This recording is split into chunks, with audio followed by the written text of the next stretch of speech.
나사렛 말씀 묵상의 시간입니다. 오늘 우리가 함께 읽는 말씀을 통해 하나님께서 우리에게 원하시는 것이 무엇인지 다시 한번 생각하고 결단하는 시간이 되기를 원합니다. 오늘 함께 볼 말씀은 출애굽기 5장 1절에서 9절까지 말씀입니다. 그 후에 모세와 아론이 바로에게 가서 이르되 이스라엘의 하나님 여호와께서 이렇게 말씀하시기를 내 백성을 보내라. 그러면 그들이 광야에서 내 앞에 절기를 지킬 것이니라 하셨나이다. 바로가 이르되 여호와가 누구이기에 내가 그의 목소리를 듣고 이스라엘을 보내겠느냐. 나는 여호와를 알지 못하니 이스라엘을 보내지 아니하리라. 그들이 이르되 히브리인의 하나님이 우리에게 나타나셨은즉 우리가 광야로 사흘 길쯤 가서 우리 하나님 여호와께 제사를 드리려 하오니 가도록 허락하소서. 여호와께서 전염병이나 칼로 우리를 치실까 두려워하나이다. 애굽 왕이 그들에게 이르되 모세와 아론아 너희가 어찌하여 백성의 노역을 쉬게 하려느냐. 가서 너희의 노역이나 하라. 바로가 또 이르되 이제 이 땅의 백성이 많아졌거늘 너희가 그들로 노역을 쉬게 하는도다 하고 바로가 그날에 백성의 감독들과 기록원들에게 명령하여 이르되 너희는 백성에게 다시는 벽돌에 쓸 집을 전과 같이 주지 말고 그들이 가서 스스로 집을 줍게 하라. 또 그들이 전에 만들 벽돌 수요대로 그들에게 만들게 하고 감하지 말라. 그들이 게으름으로 소리질러 이르기를 우리가 가서 우리 하나님께 제사를 드리고자 하나니 그 사람들의 노동을 무겁게 함으로 수고롭게 하여 그들로 거짓말을 듣지 않게 하라. 아멘. 이제 드디어 모세는 그의 형 아론과 함께 애굽 왕 바로 앞에 섰습니다. 그리고 확신에 찬 모습으로 하나님의 말씀을 전하였습니다. 내 백성을 보내라. 그러면 그들이 광야에서 내 앞에 절기를 지킬 것이니라. 모세는 광야에서 하나님이 보여주신 기적을 경험했습니다. 그리고 그의 고향으로 돌아와 수많은 이스라엘 백성 앞에서도 이적을 보여주었습니다. 그러자 수많은 백성들이 이제 모세를 믿게 되었습니다. 드디어 하나님의 약속이 이루어질 것이라는 큰 기대를 가지고 있었습니다. 여세를 몰아 이제 모세는 아론과 함께 당당하게 바로 앞에 서게 되었습니다. 그렇지만 상황이 본인들이 생각한 것처럼 흘러가지 않습니다. 오히려 상황이 더 악화되었습니다. 애굽 왕 바로는 모세와 아론의 의견을 철저하게 무시합니다. 바로가 말하기를 자신은 여호와를 알지도 못할 뿐더러 그 말을 들을 이유가 하나도 없다고 이야기합니다. 이스라엘 백성들을 보내지도 않을 것이고 오히려 더욱 가혹하고 무거운 노동의 짐을 지어줬습니다. 벽돌을 만드는 데 필요한 집을 주지 않고 백성들이 스스로 구하게 했으며 주어진 할당량도 전과 같이 동일하게 부과했습니다. 오히려 이스라엘 백성들이 게을러졌다고 다그치고 있습니다. 더 힘들게 일을 시킴으로 모세와 아론의 말에 귀를 기울이지 못하게 했습니다. 이제 이스라엘 백성들은 이전보다 더 많은 노동의 고통 속으로 빠져들고 말았습니다.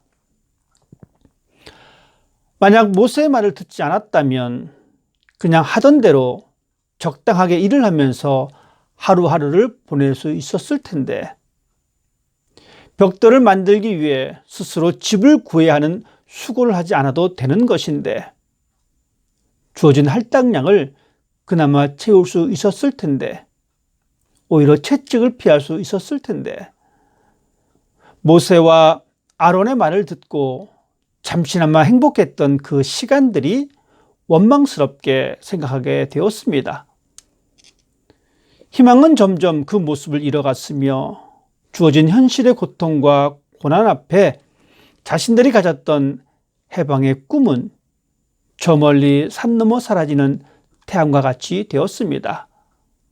그리고 다시 시작되는 어둠의 시간으로 달려가고 있었습니다. 이제 이스라엘 백성들의 한숨과 고통은 바로를 향한 것이 아니라 모세와 아론을 향한 비난과 원망으로 표현되었습니다. 이 모든 상황을 지켜본 모세는 하나님 앞에 하소연합니다. 22절과 23절은 이렇게 기록하고 있습니다.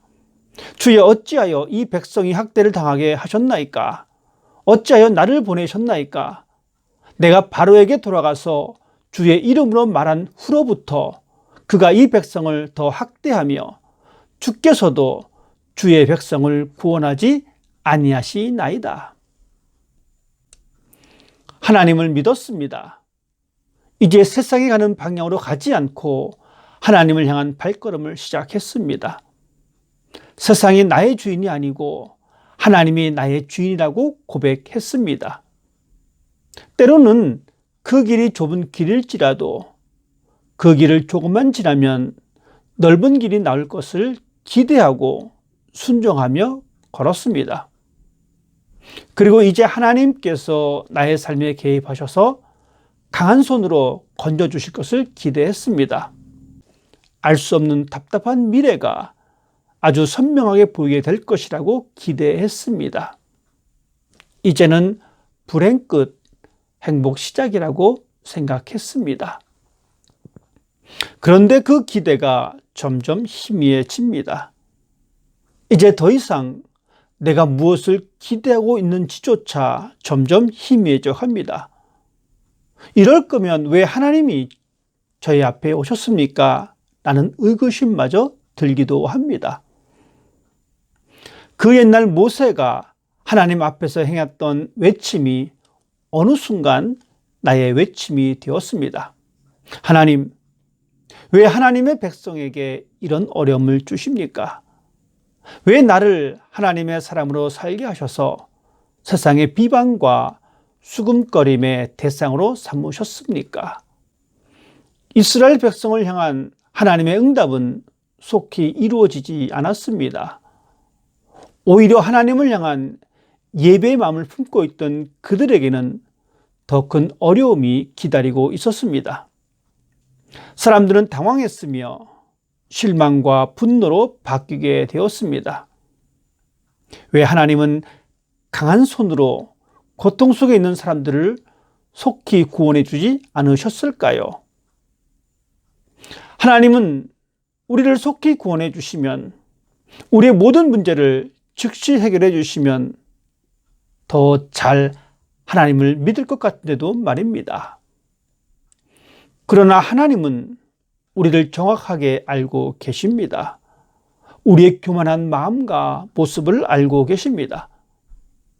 우리가 스스로 무엇인가를 할 수 없는 존재임을 인식하고 인정할 때 하나님을 더욱 의지한다는 사실도 알고 계십니다. 그래서 하나님의 말씀이 속히 이루어지지 않을 경우가 많이 있습니다.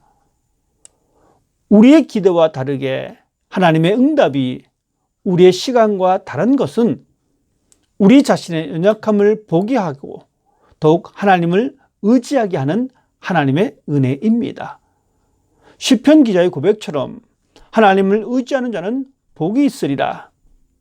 자신의 연약함을 철저하게 고백하는 사람만이 오직 하나님을 의지할 수 있습니다.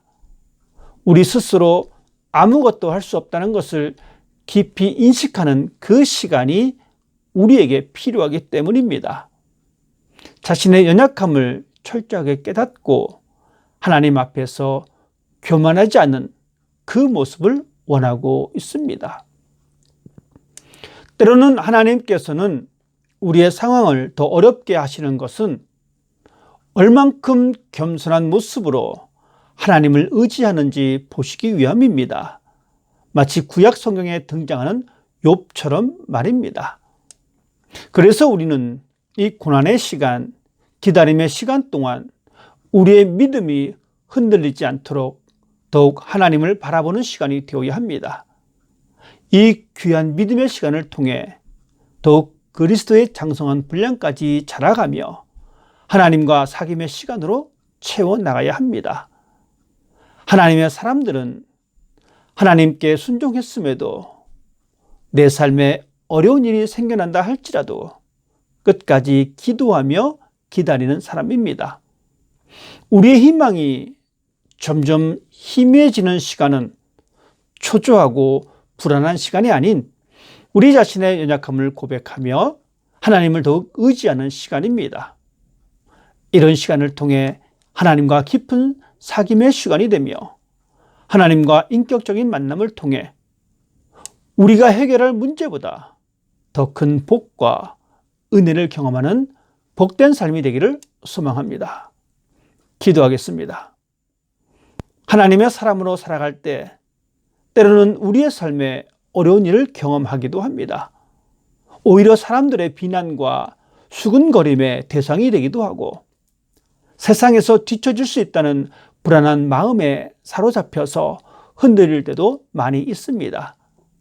하나님의 응답을 기다리는 시간이 기다림으로 지칠 때도 있습니다.